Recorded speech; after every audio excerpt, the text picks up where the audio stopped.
दोस्तों, आज की कहानी एक ऐसे इंसान के ऊपर है जो अपनी खोज के लिए अमेज़न के जंगल में पहुंच जाता है और वहां उसे पता चलता है कि इस जगह पर एक गोल्डन सिटी है। कहानी शुरू होती है पर्सी नाम के सैनिक से, जिसके आसपास ये कहानी घूमती रहती है और यहाँ में वो दिखाई देता है एक हिरन का शिकार करते हुए। उसके साथ कई और लोग भी थे और जिसने उस शिकार को पहले मार दिया उसे आज की बड़ी पार्टी में सबसे बड़े ऑफिसर से मिलने का मौका मिलेगा। अब यहाँ पर्सी ये शर्त जीत जाता है, लेकिन रात में कुछ लोग उस ऑफिसर से कहते हैं कि आपको उससे नहीं मिलना चाहिए क्योंकि उसके पास कोई मेडल नहीं है। अब ये बात पर्सी को बहुत ही बुरी लगती है क्योंकि उसने वो गेम जीता था और रूल के मुताबिक उसे ये इनाम मिलना ही चाहिए था, पर नहीं मिलता और उन्होंने अपना रूल तोड़ दिया था। अब ये बात वो अपनी पत्नी नैन्सी को भी बताता है, लेकिन अब कोई फायदा नहीं है। इसी तरह से 1 साल का समय बीत जाता है। यहाँ पे पर्सी को रॉयल जियोग्राफिकल सेंटर भेजा जाता है, जहाँ पर कई बड़े लोगों से उसकी मुलाकात होती है और उसे बताते हैं कि तुम्हें एक दूसरी जगह पर भेजा जा रहा है जहाँ तुम्हें मेजरमेंट लेनी है। बोलोविया और ब्राजील के बीच में एक अमेज़न नाम का जंगल आता है जिसमें दोनों देश बहुत ही निर्भर हैं, लेकिन उन्हें ये नहीं पता कि उनके हिस्से में कितना जंगल आता है। इसलिए तुम्हें वहां जाकर एक लाइन बनानी है जिससे एक मैप बनेगा और दोनों देशों को फायदा होगा। तुमने पहले भी बहुत से ऐसे काम कर रखे हैं, इसलिए मैंने तुम्हें चूज किया इस काम के लिए। अगर तुमने ये कर दिया तो मैं तुम्हें अच्छे पद पर प्रमोशन कर दूंगा। अब पर्सी को ये काम अच्छा लगता है, कम से कम उसे वहां आर्मी में बड़े लोगों के नीचे झुककर तो रहना नहीं पड़ेगा, इसलिए वो जॉन को हाँ कर देता है। इसके बाद वो जाकर नैन्सी को इस बारे में बताता है। अब वो भी मान जाती है क्योंकि वो अपने हस्बैंड की खुशी में साथ देना चाहती है। इसके बाद समय आता है 1906 का। पर्सी अपना सफर शुरू करता है। उसे अटलांटिस ओशियन से होते हुए अमेज़न के जंगल की ओर जाना है, जहां उसके लिए एक मुसीबत उसका इंतजार कर रही है। दुनिया का एकमात्र ऐसा जंगल है जहां पर 20 से ज्यादा तरह के आदिवासी ग्रुप रहते हैं और इस एरिया में इतने ऊंचे और घने पेड़ हैं कि सूरज की रोशनी जमीन तक पहुंच नहीं पाती। इसलिए पर्सी को खुद का ख्याल रखना होगा।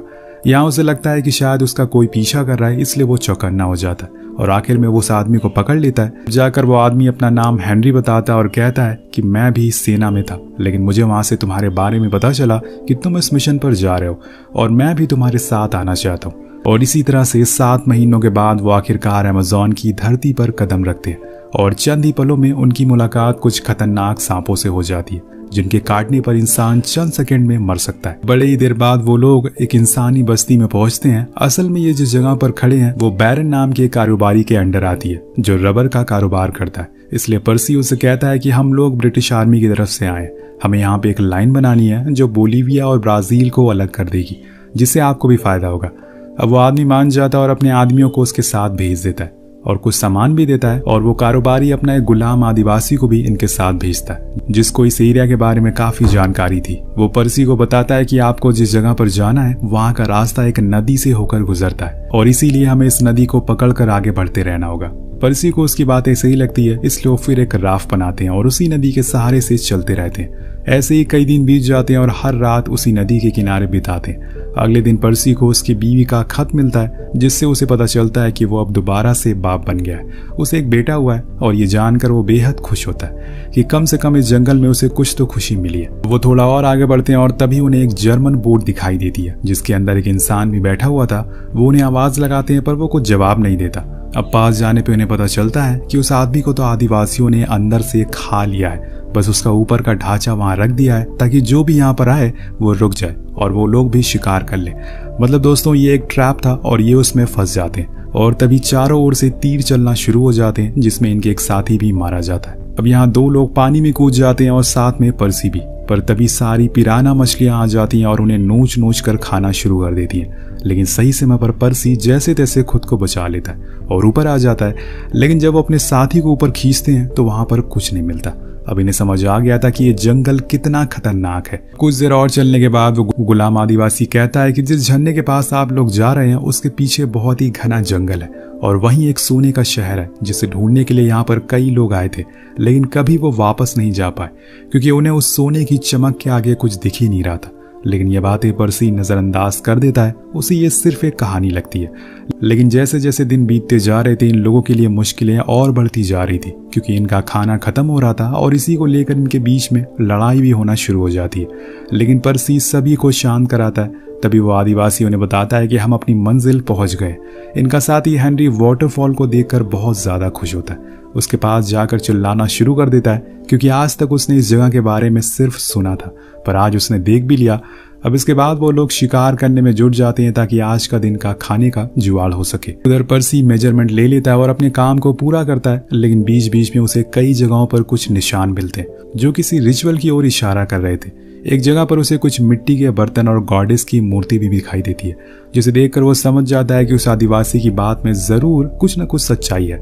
लेकिन अभी इस टाइम वो मजबूर है कि वो उस चीज को ढूंढ नहीं सकता। लेकिन ये सारी चीजें देखकर उसके अंदर अब क्यूरोसिटी बढ़ जाती है कि वो उस सोने के शहर को ढूंढेगा, क्योंकि वो निशान और सबूत उसे साफ बता रहे थे कि यहाँ पे बहुत कुछ एग्जिस्ट करता है। और यही बातें वो हेनरी को भी बताता है और कहता है कि शायद यहाँ आसपास एक ऐसा शहर है जिसे खोज लेने पर हम पूरी दुनिया की भूख मिटा सकते हैं। लेकिन अभी उन्हें घर जाना है, इसलिए वो राफ को लेकर वापस घर आ जाते हैं और यहाँ महीनों का सफर करने के बाद फाइनली वो लंदन पहुंच जाते हैं, जहाँ पर पर्सी की फैमिली उसका वेट कर रही थी। सभी लोग उसे देखकर बहुत खुश होते हैं क्योंकि पर्सी ने काम पूरा कर लिया था, लेकिन उसके दिमाग में अब कुछ और ही चल रहा था। वो था the lost gold city. London आने पर उसके लिए एक डिनर पार्टी रखी जाती है, जहाँ पर जॉन के साथ कई ऐसे लोग आए हुए थे। वहाँ उसकी मुलाकात एक मोरीन नाम के आदमी से होती है जो काफी अमीर था। इसके बाद एक मेजर कॉन्फ्रेंस होती है जिसमें बड़े बड़े रॉयल लंदन के लोग मौजूद थे। वहाँ पर्सी उस जगह के पाई गई चीजों के बारे में सभी को बताता है और ये भी बताता है कि मुझे वहाँ एक सोने के शहर के बारे में पता चला जो कि वहाँ पे मौजूद है। अब इस चीज के बारे में मेरे पास पक्का सबूत है, लेकिन सभी लोग उसकी बातें सुनकर हंसने लगते हैं। एक आदमी खड़े होकर कहता है कि अमेज़न के जंगल में ऐसे लोग रहते हैं जो इंसानों को मार कर खा जाते हैं। ऐसे में वहाँ जाना असंभव है और हम ऐसे किसी भी प्रोजेक्ट पर पैसे नहीं लगाएंगे। लेकिन पर्सी तब एक लेटर दिखाता है जो सन 1750 में एक ब्रिटिश सैनिक ने लंदन के कुछ सीनियर को भेजा था, जिसमें कहा था कि वो एक खंडर में फंस गया है। यहाँ पर कई टन सोना है और कई पुरानी मूर्तियां भी हैं, पर यहाँ हमारे अलावा कोई नहीं है जो इसे ले जा सके। और ये लेटर पर्सी को ट्रिनिटी कॉलेज ऑफ लंदन से मिला था, इसलिए 100% सच है। वहाँ सोना मौजूद है। ये जानकर सभी लोग हैरान थे, पर किसी की हिम्मत नहीं हो रही थी वहां जाने के लिए और पैसा लगाने के लिए। इसीलिए पर्सी खुद अकेले जाने का डिसाइड करता है। लेकिन तभी हेनरी और मोरीन भी हाथ खड़े कर देते हैं, जिसके बाद वो सभी से कहता है कि मैं जब वापस आऊंगा तो आपको ये चीज साबित कर दूंगा। घर आने पे उसकी वाइफ नैन्सी कहती है कि इस बार मैं भी तुम्हारे साथ चलूंगी, लेकिन वो ये कह के मना कर देता है कि वो जगह औरतों के लिए बहुत ही ज्यादा खतरनाक है। अब इस बात से नैन्सी उसे बहुत गुस्सा हो जाती है, लेकिन बाद में वो मान जाती है। और फिर कुछ महीनों का सफर करने के बाद एक बार फिर पर्सी उस जंगल में पहुंच चुका था, लेकिन इस बार ही उसके साथ कोई ऐसा इंसान नहीं था जो उसे यहाँ के रास्ता बता सके। उसे जो कुछ भी करना है वो खुद ही करना होगा, इसलिए वो हर कदम फूक फूक कर रखता है। इसके बाद वो लोग उस नदी के पास भी पहुंच जाते हैं जहाँ पर पिछली बारी पर्सी के ऊपर हमला हुआ था, लेकिन इस बारी वो उन आदिवासियों के बारे में पढ़कर आया था। इसलिए वो जैसे ही हमला करते हैं वो उनके सामने एक कविता पढ़कर सुनाने लगता है, जिससे कि वो सभी रुक जाते हैं। और ये कविता एक तरह की तारीफ थी जो पर्सी उन लोगों की कर रहा था, जिस वजह से वो सभी आदिवासी बाहर आ जाते हैं और इन्हें अपने साथ अपने कबीले की तरफ ले जाते हैं। हम देख पाते हैं कि सभी लोग बिना यहाँ पर कपड़े के घूम रहे थे। तभी मोरीन देखता है कि एक जगह पर लोग इंसानों को पका कर खा रहे हैं।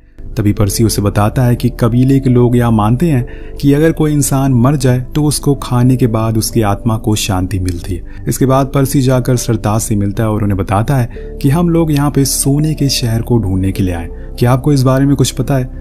पर उसे कुछ पता नहीं होता, लेकिन इतना जरूर बताते हैं कि यहाँ से थोड़ी दूर जाने पर आपको एक कबीला मिल जाएगा जो आपको इस जगह के बारे में बता पाएगा। अब इस कबीले के लोग वैसे तो मॉडर्न दुनिया से बहुत अलग थे, लेकिन इन्होंने बहुत सी ऐसी चीज़ों का इजाद कर लिया था जो बहुत ही अलग थी।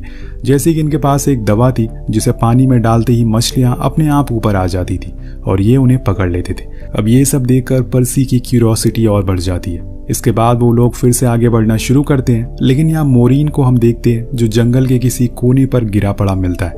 उसे असल में अपने घर की याद आ रही थी, इस वजह से वो अपने साथियों के खाना खा लेता है। और जब ये बात पर्सी को पता चलती है, लेकिन वो उसे कुछ नहीं कहता। अब वो लोग अपनी राफ्ट से फिर से निकल जाते हैं, लेकिन आज लहर बहुत ही तेज है और इसीलिए ये लोग अपने खाने का सामान कुछ फेंक देते हैं। लेकिन इसी चक्कर में मोरीन भी वहाँ गिर जाता है और उसके पैर में चोट लग जाती है और इस चोट की वजह से वो रोने लगता है। यहाँ पर पर्सी का सब्र का बांध टूट जाता है। वो उस पर चिल्लाते हुए कहता है कि मैं तुम्हें जबरदस्ती लेकर यहाँ नहीं आया था, तुम मेरे साथ खुद आए थे। अब तुम्हें यहाँ पर स्ट्रांग बनना होगा, तभी हम ये सफर तय कर पाएंगे। पर सभी लोग डिसाइड करते हैं कि वो मोरीन को एक घोड़े के साथ घर वापस भेज देंगे ताकि अब आगे उसकी वजह से कोई दिक्कत ना आए। अब जो भी कुछ लोग बचे थे वो आगे बढ़ते हैं, पर जैसे जैसे दिन बीत रहे थे इनके लिए मुसीबतें और बढ़ती जा रही थी। तभी पर्सी को एक दिन झरने के पास कुछ मूर्तियां मिलती हैं जिसके आसपास कंकाल भी पड़े थे, पर इसके आगे जाने की उसकी हिम्मत नहीं हो रही थी।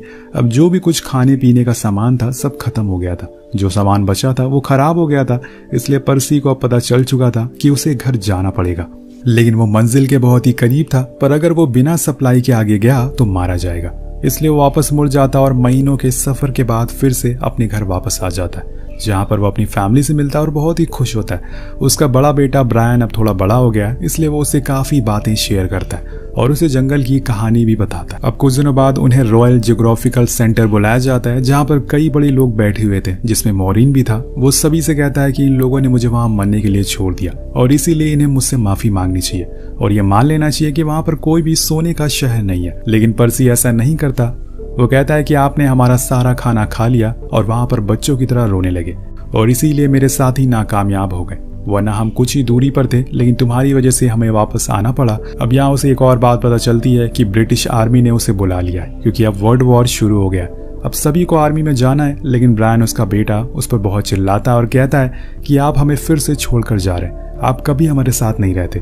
अब ये बात इतनी बढ़ जाती है कि वो उस पर हाथ भी उठा देता है, लेकिन बाद में माफी मांगता है। अब इसी तरह से समय बीतता रहता है और जंग चलती रहती है। दोनों तरफ से लोग मर रहे थे, लेकिन यहाँ पर्सी को ऐसे लगने लगा था कि शायद उसका जीने का कोई मकसद नहीं है। जब से उसने वो सोने के शहर का ख्वाब छोड़ा है, उसने तो जीना ही छोड़ दिया था। हेनरी आकर उसे बताता है कि रशिया से एक लेडी आई है जो सभी का फ्यूचर बताती है, अगर तुम्हें चलना है तो चलो। पर्सी चला जाता है और वहां जाकर उसे अपना हाथ दिखाता है। वो लेडी बताती है कि तुम अपनी मंजिल से बहुत करीब हो, अगर तुमने खोज जारी रखी तो तुम्हें वो चीज जरूर मिलेगी जो तुम्हें ढूंढने की कोशिश कर रहे हो। अब ये सुनकर पर्सी को एक उम्मीद मिल जाती है कि वो अपनी मंजिल तक पहुंच सकता है। अब दिन आता है 26 सितंबर 1916 का। अब एक बहुत बड़ी दुश्मन की टुकड़ी इनकी तरफ बढ़ रही थी। पर्सी सभी को मोटिवेट करता है कि हमें उन्हें रोकना है, लेकिन तभी अचानक से हमला हो जाता है जिसमें वो डट कर उनका सामना करते हैं। लेकिन इस हमले में, इस जंग में उसकी आंख की रोशनी थोड़ी दिनों के लिए चली जाती है।